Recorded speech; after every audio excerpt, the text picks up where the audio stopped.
Good morning, Caroline from Bubbly Maths here, presenting activities from AIMSEC and the Aiming High website. Today is about probabilities, as you can see, perfectly obvious, about probabilities. But you know what? These activities are aimed at 7 to 18-year-olds. So let's also talk about how likely is it? And is there a way of guaranteeing you can win the game? Or is there a way of making it more likely that you'll win the game? These are all the questions that we're going to do, as well as very quickly run through the different options that mean you can, it's a fun way to learn your times tables. It's a fun way to practice your adding and subtracting and divisions. And then I'm sure at some point we will tweak it. Well, just you can use it, but you can innovate yourself, find a way of applying it to doing your decimals and fractions.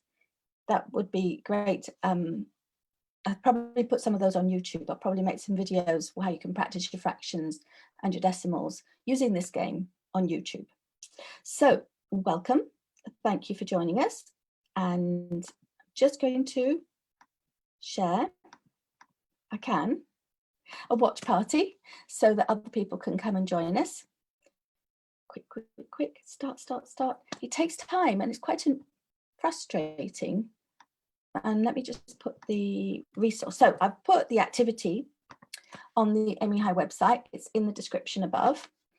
And let's get started now that that's started. So we need 2 dice. I've got 2 right here. It's you and me. You could play with the game is designed for 2 people, but I don't see why you can't play with, you could have 10 teams, you could have 5 people. You just take it in turns, you just wait for your turn. You can also double check on what everybody else is doing. So the game is that there's 1 dice that's a pig. I don't know why we're calling it a pig, because pigs are actually rather lovely creatures, but 1 dice, and that's in this game, the 1, you can also play it where the 6 is the pig, or any of the numbers that you like. But 1 and 6 are the easiest to remember because they're the highest and the lowest. So in this game, we're playing that 1 is the pig. And so that means if you've got 2 dice, if you roll a 1, then that's the end of your go and you lose all the points you gained during that round. If you roll 2 dice, that really is a pig because you lose everything, you lose all the points that you've accumulated. So the question is, how likely is it that you will roll a 1 and a higher number or a double 1 on any given roll? And I have written them out here. So 1 and 1 is not good. If you got 1, that's like you lose all your points. 1 and 1 that's greater than 1, you lose the points from that round. And if you're both greater than 1, then you get to keep those points. So I'm going to write that, keep. And then you have a choice. If you dial that one, you have a choice, and it's time to ask again, how likely? How likely is it? So I'm going to roll in this little bowl. So you're not going to see it, but I'm going to tell you, oh, well, I started. Usually I would let you start, but this time I'm saying I start because I rolled a 1 and a 2, which means I lose my go, and it's your turn. You've got a 2 and a 4. So we'll put that in your box. It's not in the bank. It's only in your box because you can decide, do you want to roll again? How likely is it that if you roll again, you will get another 1? You want to roll again? Okay, let's see what happens. Oh, good job there. 4 and 4. And now, can I actually influence? What is the likelihood of me rolling any given dice? Is it more likely next time than this time? That's things you have to think about. You can talk about that. Right, I'm going to say stop. Even if you're saying go, I'm going to say stop. I think you should put those 14 in the bank, because that way, the only way you're going to lose them if you roll a double 1. Now, how likely is it that you'll roll a double 1? Okay, my turn. Oh my goodness. a 1 and a 5. I haven't got any points now. Crikey, still haven't got any points. Oh, you've got a 5 and a 6. And that's 11. Now, we've already counted that one. So I'm going to say bank that, because then it's safe. So in the bank, you've got 25. And it's my go, because you're way ahead of me. So you may as well just bank it and not take a risk of throwing again. Okay, I've got a 5 and a 5. Well, now I've got a bit of a problem, because I've got to catch up to you. So I've got to keep rolling. I've got no chance of winning. Oh, well, that could be worse. 6 and a 6. Oh, I don't even know what 5 plus 5 is. There you go. And a 6 and a 6 is 12. That's 22. Well, I'm nearly caught up with you. I think I'm going to bank it. How likely is it that I throw a 1 the next go? Is the fact that I threw 2 1s, does that have any bearing on whether I'll throw another one? That's a good question. Okay, so it's your turn. I'm going to throw for you. Oh, look at that. Are you on a roll? Is that what's happening here? Are you having a lucky streak? Do you want to keep going? Because I'm catching up with you now. You're going to keep going. Are you having a lucky streak? Is that what's happening? Well, I'd say that was jolly good. So that's 19. I'm going to say stop there on your behalf. 30, 44. What I did there was I made it 30, and then I added 5 and 9, which is 14, and I added 14 to 30. Right. My turn. I've got some more catching up to do now. 2 and 4. I've done that one, done that one. 6. I've definitely got some catching up to do. I've got to get more than 20 here. 4 plus 4 is 8. Oh. Oh dear, dear, dear. Now, how likely is it that I actually throw a double 1? So that means that I lose all my points. It's all gone. My bank's gone, my accumulated roll is gone, and I'm back to 0. Now, it is possible that you get a double 1, but we're going to stop that game. We're going up to 100. So the first person to reach 100 wins the game. If you're younger and you want to just go to 50, then go to 50. And then, but we can do other things with it. We can actually look at the probabilities. So we're going to do that in a minute. We're going to play just very, very quickly the other variations of the game. So you can play with just 1 dice, by the way, and you just keep throwing and then add up your points. Oh, first thing I threw was a 1, so that I don't get any points. The next person can keep throwing just 1 dice and then just keep adding up the points on 1 dice. That's a simpler version. And then you could also, so you'd go maybe up to 20 on that if you've thrown, or even 50, depending. You can just play with 1 dice. Or if you only have 1 dice in the house, you can, if you need to roll it for 2, you can roll it twice, and that's that person's go. And now we're going to do multiplication. So if you only have 1 dice, then there's 2 ways you can do it. You can then just throw it multiple times. So the first one is 5. I'm going to do 5 plus 6. And then here we're going to do, that's going to be 11 times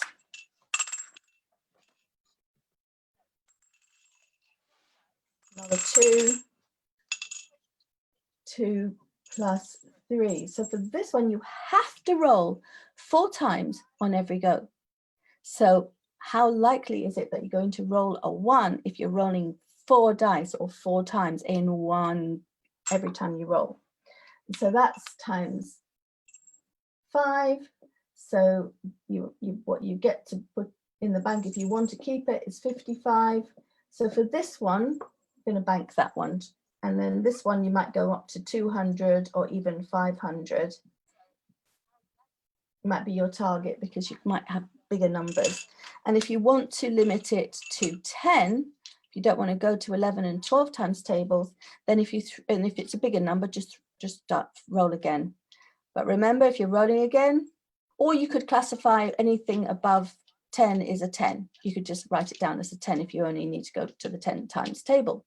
Or if you want to be adventurous and stretch, you could go higher and just experience what happens with 11 and 12 times tables.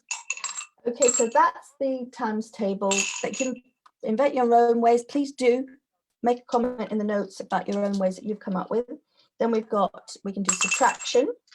So subtraction can do it two ways. You can either start with a higher number and subtract. Oh, that's another thing. When you're doing the addition, you can go up and then you can go back down again, back to 0. Well, back down to 0, you're not going to go back up. You'd go up to 100 and then down to 0. That's another thing you can do. So you're doing adding and subtracting in the same game, and the first person who gets back to 0 wins. And if you do a double 1 in that situation, you'd reset to, if you're going up to 100, you'd reset to 0, and if you're going down to 0, you'd reset to 100. You wouldn't have to go back all the way to the beginning. Those are the rules that we've created. You create your own rules. And then if you're subtracting, you can either add these two and subtract from here, starting at 100 or whatever you maybe it would be less than 100. You want to get smaller numbers. Maybe start with 20 and see how it goes, and then or 50, and then so you can decide you're going to add these and subtract these, or subtract these and then add these. You could do that, and then you'd be subtracting these. You'd be aiming at the smallest number possible, maybe, or the largest number possible that you can make by subtracting, and then you can stop at 20 or 30 or 50. You decide.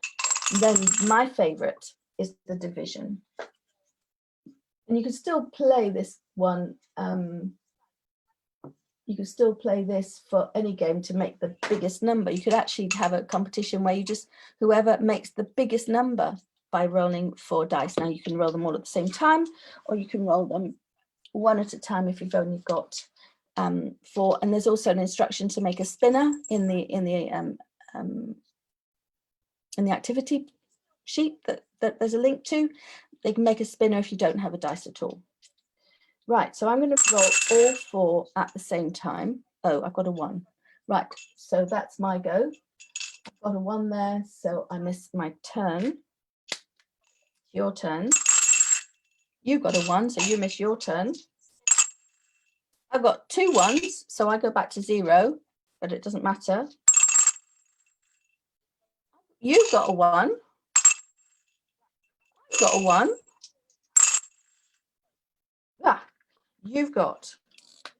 Now you can roll 2 at a time and decide, or you can, actually with this one, we're going to have all 4. So we've got a 5, got 2, 2, 5, and 6. Now what we're doing here is division. So with division, you've got to make the largest number you possibly can so that you can divide 1. You've got to combine those 4 numbers. So decide which 2 you're going to do. You could do 2 times 5 and 2 times 6. But if you did that, if you divide them, will it make a whole number? So you do, and it's got to be so it would be 12 over 10. Is that going to be a whole number? It's not going to be a whole number. Okay, so how can we make that a whole number? 8, 4. Can we? Is it even possible? How can we make that into using, I've got 6 minus 4, I've got 6 plus minus 2 equals 4, 6 plus 2 equals 8. And then can we do that? 8, we can make 6 times 2, which equals 12. We can make 5 times 6, which is 30. We can make 2 times 2 or 2 plus 2. What about 2 divided by 2? So now we can have 30 which is 1. So 30 divided by 1 is 30. So we've actually managed to get a super big number by throwing those 4 dice, and that's what you're aiming to do, get the largest possible number so that you can then bank the largest possible number. So I was going to say we can take this one to well, I would normally take this one to maximum 50, so you're well on the way there. As long as you don't know, the one you're okay with. The other thing you could do is you could just throw 2 at a time. So, and then you must use those 2. Anyway, we play it whichever way you like, but you do want to avoid that double 1, which means you lose that lovely juicy 30. So that's how you play the game. And then just a little bit more of the maths. The arithmetic is a side activity. What you're really learning about here is how likely is it to win. So you're looking for a strategy. Which of these 3 outcomes, which is most likely? A double 1, a 1 and a number that's greater than 1, or 2 numbers that are greater than 1? And can you work out a strategy so that you can win more often than you can lose? Is it even possible to come up with a strategy to do that? Okay, so you can do a bit of analysis. You can throw 2 dice 50 times and record the results every single time. So we've got 2 and a 4. Now, how would we actually record that in a way that would be, perhaps you would make a matrix. You could make a matrix, couldn't you? So if you have, what options? You've got 2 dice. So of those 2 dice, you've got 1, 2, 3, 4, 5, 6. 1, 2, 3, 4, 5, 6. You might actually want to allow a little bit more space than I've done. We're going to throw it 50 times. So we've got a 2 and a 4. So that's going to go there. There's 2 places it could go. So we're not going to do that. We're going to do a tally mark.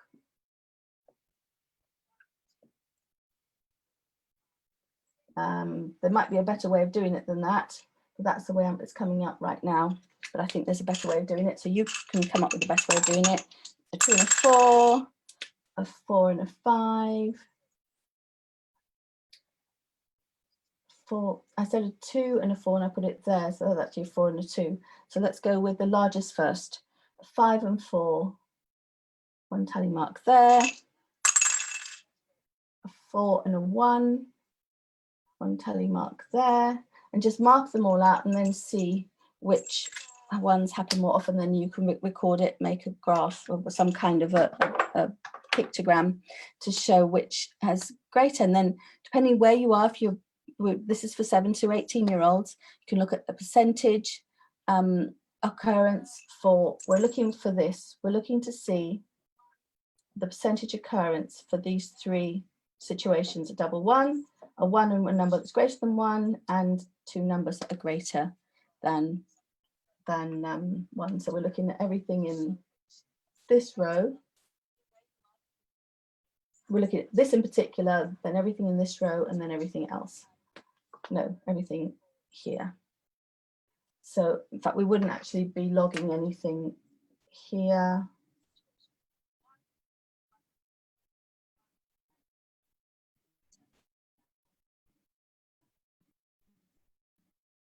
We wouldn't be logging this, we'd only be logging then that half of the chart. So what else are we looking at here?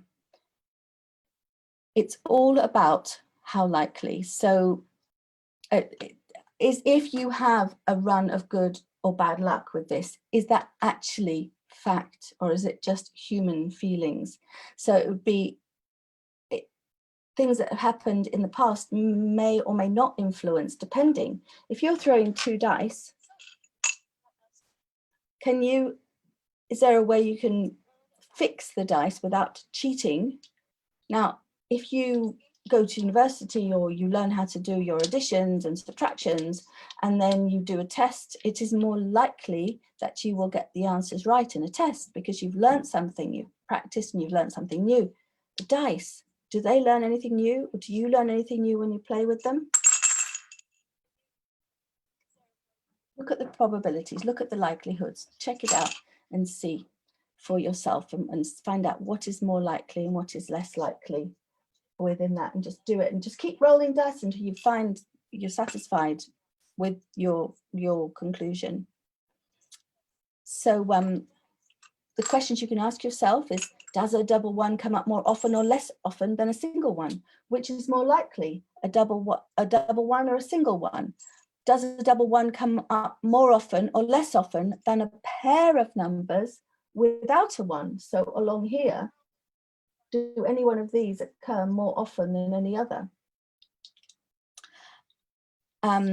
When you're playing, while you're playing, decide, are you winning? Is it worth the risk of throwing again?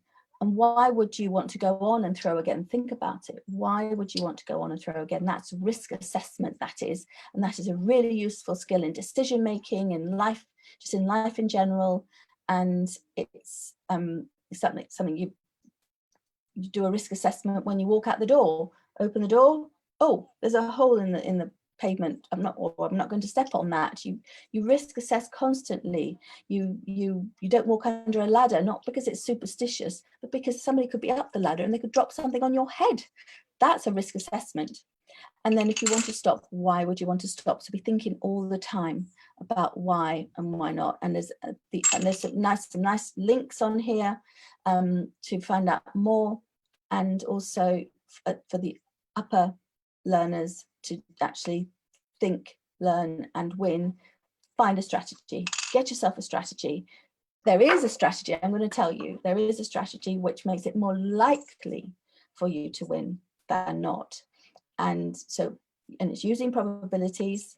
So find it out and find out how to do it. So why do this? It's enjoyable, and it's an introduction for the younger learners into this thing called probability, which is how likely. It's just all about how likely something is to happen. And for older learners, it helps you hopefully get an idea, a real life idea of how it works, and play a game. What's not to love?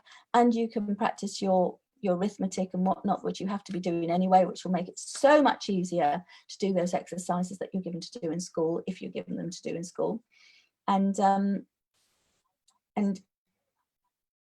we want you to understand, we want you to figure out for yourself what will give you the best chance of winning.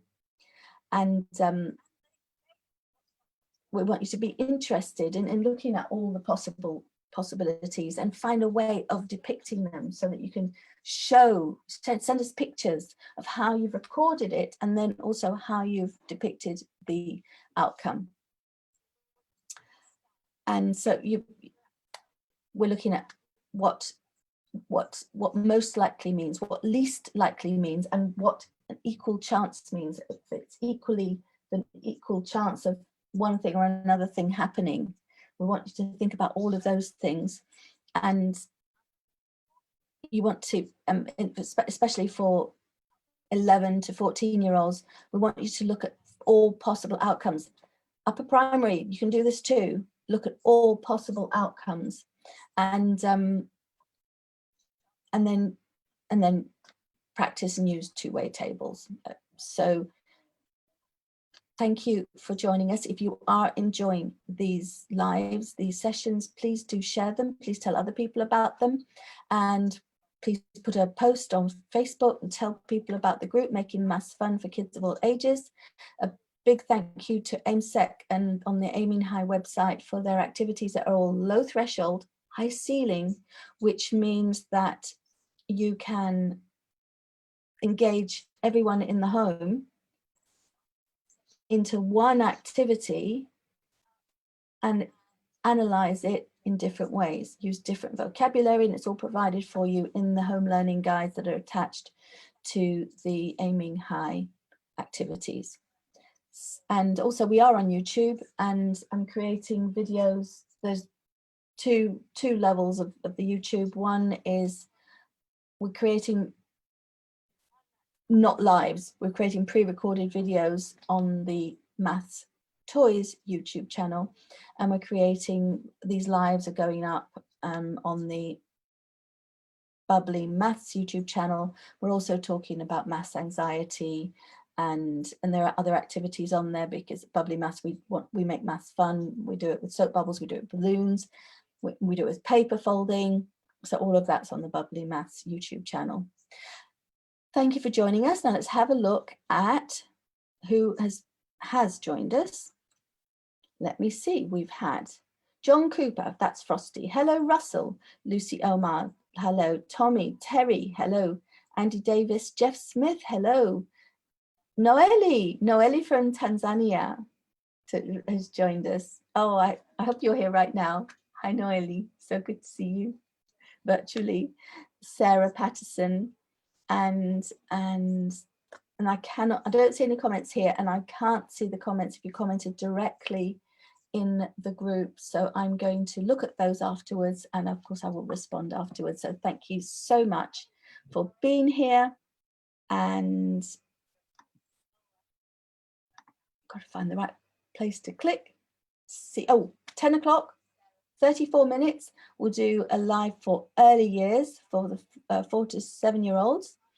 And then 8 o'clock tonight, we'll tell you about what we're doing tomorrow. Thank you very much for joining. Bye-bye.